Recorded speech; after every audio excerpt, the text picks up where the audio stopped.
addressed by the chief guest, and it is a great pleasure for me to introduce the chief guest of today's program. He is, or rather he holds the distinction not only in his member Kajupa, but also in Mendrabat degrees. He has served the Tsee Khang in various capacities over his 20 years of service, from being a clinic doctor to vice principal and to the principal of Tsee Khang Sawariva College, just nearby our institute.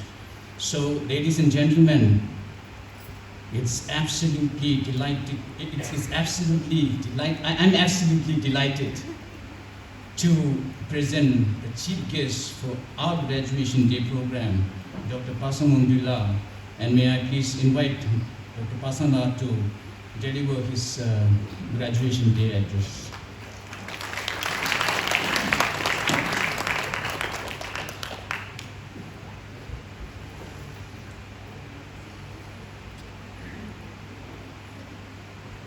Thank you so much, William-san.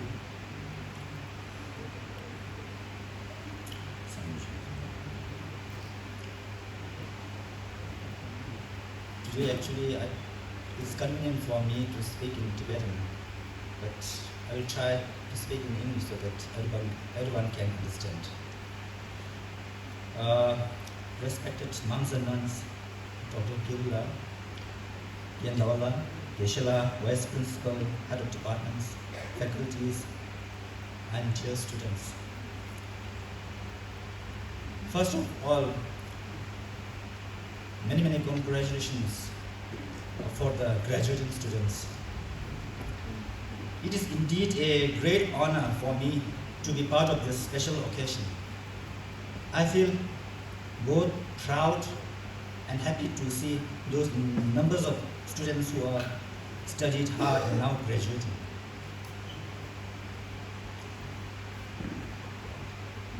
Like in Tsee Khang, it's only every year maybe 30 students they graduate. But this time, as Geshala noted, that there are 92 students they are graduating. I think that's amazing. So it's a hope for the future too.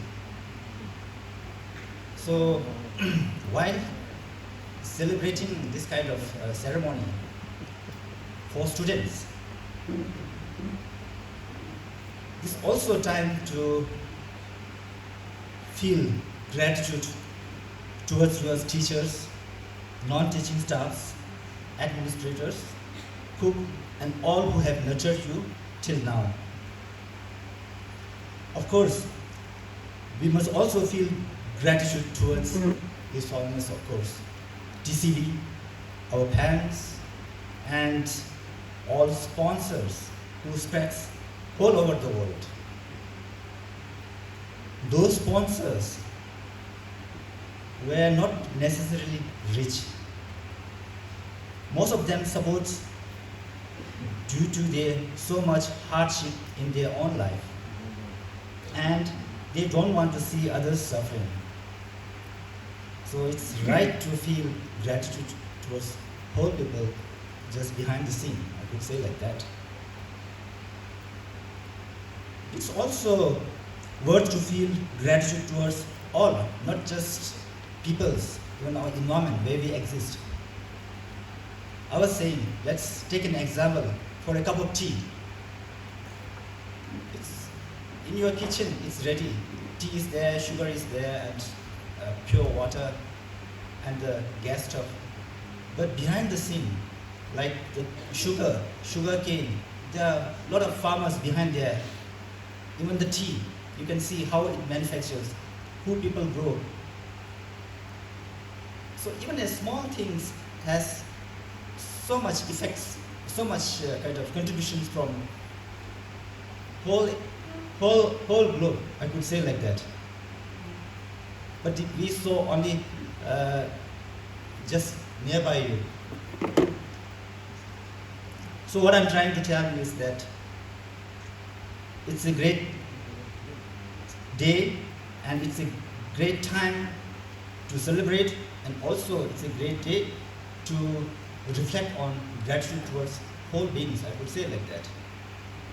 So it's nothing, it's a relativity, interdependence nature, isn't it? Okay, graduation, as Madam said, graduation is a gateway of your life. And I will say a few words as His Holiness always saying, what is the purpose of our life? It's happiness, being happy. But although it's easy to say that purpose of life is happiness, it's easy to say. But is it easy to achieve that happiness? But again we have to see, either we are talking about short-term happiness or the long-term happiness. So this long-term happiness is not easy to achieve.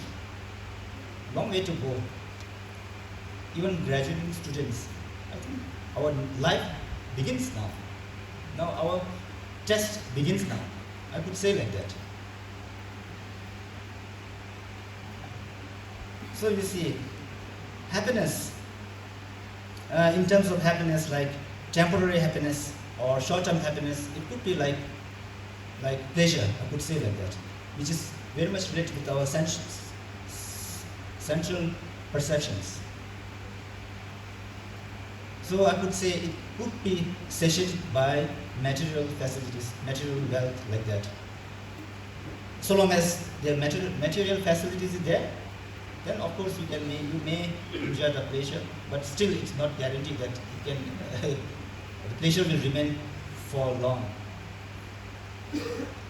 So when in terms of ultimate happiness, we have to think about the sixth mind, as his song is always saying, the mental consciousness. Normally we ignore that. So ultimate happiness should be gained through this ultimate kind of consciousness, or the mental consciousness.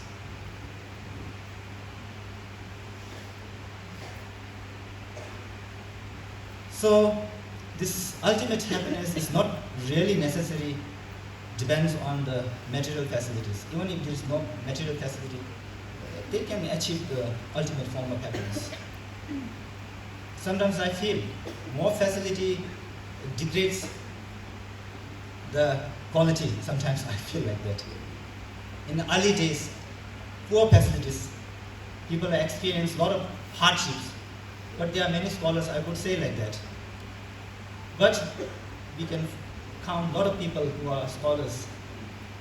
But now, think about the facilities, it's getting better. So what I'm trying to say is that mental consciousness depends not necessarily with the material facilities. So, as a Tibetan physician, I could put like that. Material, short-term happiness or the pleasure, it is more related to the physical health. I could say like that. And ultimate kind of happiness related to mental health. I can put like that. So if this is so, Tibetan medicine say that when we talk about health and disease state, health, disease state could be three, like unhealthy body with unhealthy mind. I think this is the worst thing. But there could be another unhealthy body with healthy mind. This is also achievable. But and third factor is healthy body, unhealthy mind. Healthy mind with unhealthy body. This also is possible. Some people, they have so much pain, physical problem, lot of physical problem, but mentally they are quite strong. I could see in Dharamsala there are many who stay in the TCB area, meditations, but due to poor conditions, wetness, they have pain with the kidney pain, joint pain. Physically they are sick, but emotionally they are not sick. They are strong. They are suffering. They are taking medicine. Not necessarily mentally they are sick. So the ultimate form of health we should regard as healthy body in a healthy mind. Healthy mind in a healthy body. So how we can achieve this? So healthy body, how to achieve healthy body? It is through various medical systems, of course, through various diet, lifestyle modifications, medicine and therapies. Yeah, many things are there. But mental health cannot achieve just through kind of medications and these things. Maybe temporarily you may forget things, but it can't. So how we can achieve this? For this, we need to achieve through two things: compassionate heart and intelligence. These two things is necessary. So you see how we can relate this with our students. We have studied for many years, I guess, not just three, graduating now, you have been through 12 years in class 12, isn't it? But we need to sharpen our intelligence. I think it's right time to start sharpening your mind. But just intelligence, sharpening your mind is not enough. Compassionate heart is necessary. Now you see the world population is increasing, but when we look for some efficient and dedicated person, difficult to find in some way. This is all you know. So you see how we can achieve this how we can achieve a better person. It's through your own skill. You have to improve your skill with not just with self-centeredness, but with dedicated heart. That's really necessary.